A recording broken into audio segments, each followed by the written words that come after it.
No, the role of the television interview, I think, is very interesting because in the old days, the BBC was so obsequious. They would say, Prime Minister, could you remind us of your latest triumphs? And then Robin Day came and started the combative interview. And it's got to the point now where most television interviews, certainly if somebody of my opinions, are you're on trial for your life. And that's what it's about. And John Humphrys, do you win or lose an interview? An interview should be to bring out what somebody's trying to say. I got criticised for going to see Saddam Hussein for not doing a Jeremy Paxman on him. But I said I wanted to know his answer to some questions. Do you have weapons of mass destruction? He said no. Turned out he was right. I didn't know to believe him. Do you have links with Al-Qaeda? No. Well, I knew that was true. And I think the purpose of an interview should be to bring out what somebody's trying to say and then put questions about it. But I can't say I like the television technique at all. I've got a little card I've had made. I wish I'd brought it with me. It's very, very big. And next time I'm interviewed by Paxman, you know what he does. He asks you a question, and then he looks like this. I'm going to hold up a little card that says, am I boring you? And so if you see that, you're the first to know this technique, because they're not interested in what you say at all. And I think that is very destructive, because actually people with high responsibilities have usually got some interesting thing to say, why they're doing it, what the problems are, and bully them, and they all retract into the position of a man on trial for his life. And I can cope with that as well as everybody else. But it doesn't bring the truth out. Do you not agree? I think you'll be surprised how Alastair and I will agree about all this, because we're discussing diaries and not the content of the diaries. We are discussing the technique of keeping a record. No, but I think this point about, I mean, it's interesting, even in a forum like this, how so many of these discussions do come down in the end to questions about the way that the media has changed. And I think one of the reasons why, for example, things like literary festivals do as well as they seem to be doing, why as many people would come to something like this on a Tuesday afternoon in Oxford, is actually because the public, large numbers of the public, still have this desire for a deeper level of engagement on politics, which they do not get through the 24-hour media, even though there is more volume in media than there's ever been. And this point that Tony makes about winning or losing, now they will argue, what the media will say, well, you kind of created that culture because you were always trying to beat us. We were trying to get our point across to the public, in part through the media. It was never about the media, because the media, they love talking about themselves. So I can remember when the day the book came out, I've recorded this in the introduction to the paperback, which is out in May, by the way, for those who didn't want to pay so much for the hardback. And I'll come back and sign that next year. But the point was, on the day that it came out, I mean, I thought long and hard about whether to do it. In the end, I decided I had to do the Today programme because, as I say in the paperback, for some people in the political and media classes, listening to the Today programme is as much part of the morning ritual as a toothbrush. So, and it would have been thought cowardly not to do it. I did the Today programme. It was the 8:10 slot on the day that my book came out, and after 20 minutes, I'm sort of looking at my watch, and Humphreys is there, and I start pointing to the clock on the wall, because we've gone through the weather, we've gone through the sport, we've got Benazir Bhutto sitting a couple of microphones down, waiting because she's meant to be on at 8:25, whatever it was. They could not stop, and the reason was, I'm absolutely sure of this, that back in the control room, where I'd never seen so many suits in for an interview in my life, they're all saying, we've got to get him on something. We've got to win on something. And, these interviews have become so stale and boring because you've got professional interviewer against professional politician, most of whom don't actually make that many mistakes. And it's partly what has made political coverage so boring. I actually think there are more politicians around today who, if only the media would actually expose them to the public, they'd realise they're quite interesting. There's another thing that goes on, and Tony will appreciate this, because I don't think Tony could ever have been described as a Labour leadership loyalist.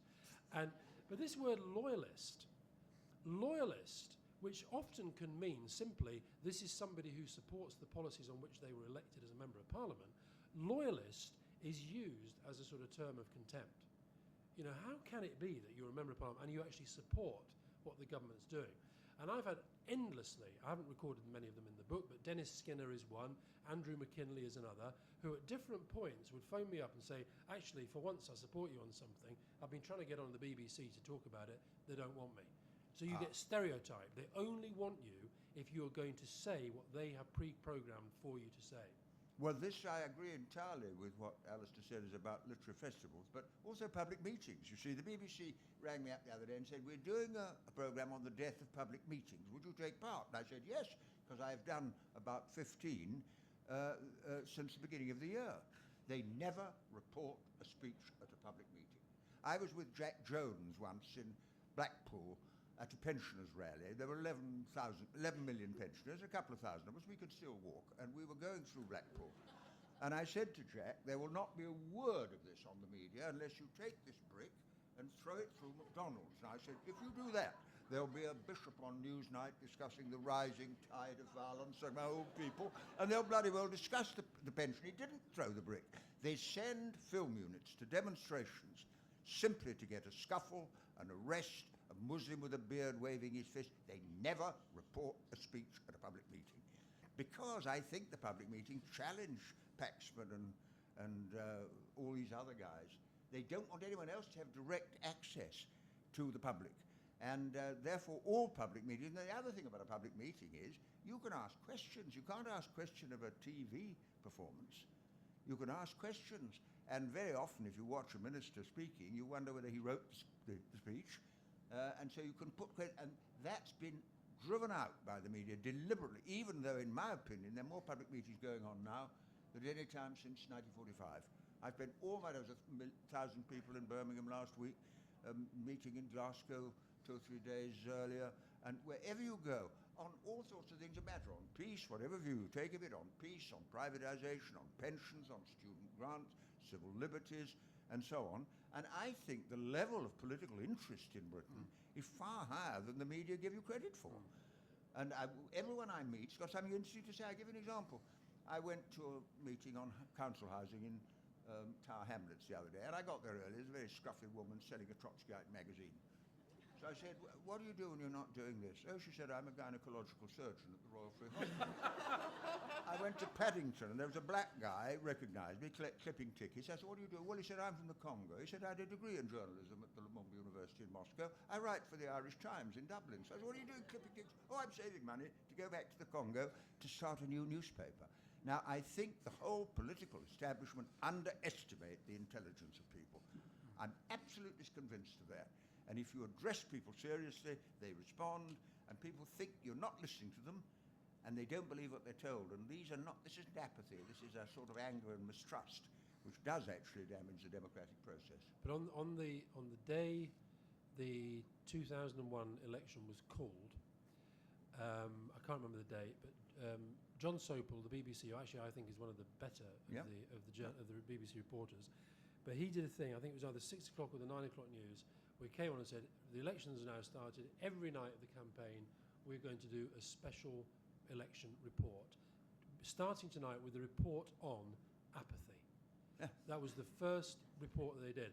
And another thing, in 2005 election, we got a sort of pretty sophisticated kind of media monitoring department, what have you. They stopwatched all the different people, not on the sort of 24-hour news stuff, which is watched by 8 people in hotels in Norway, but on the news bulletins that most people would be watching. Who of these people do you think got the most face time on television? Tony Blair, Michael Howard, Charles Kennedy, Nick Robinson of the BBC, whoever it was for ITN at the time, and Adam Bolton of Sky. Well, it was the journalists, not the politicians. And the truth is that I think the public, whether they like them or they don't like them, they have more interest in hearing what the politicians have got to say, but they are constantly mediated.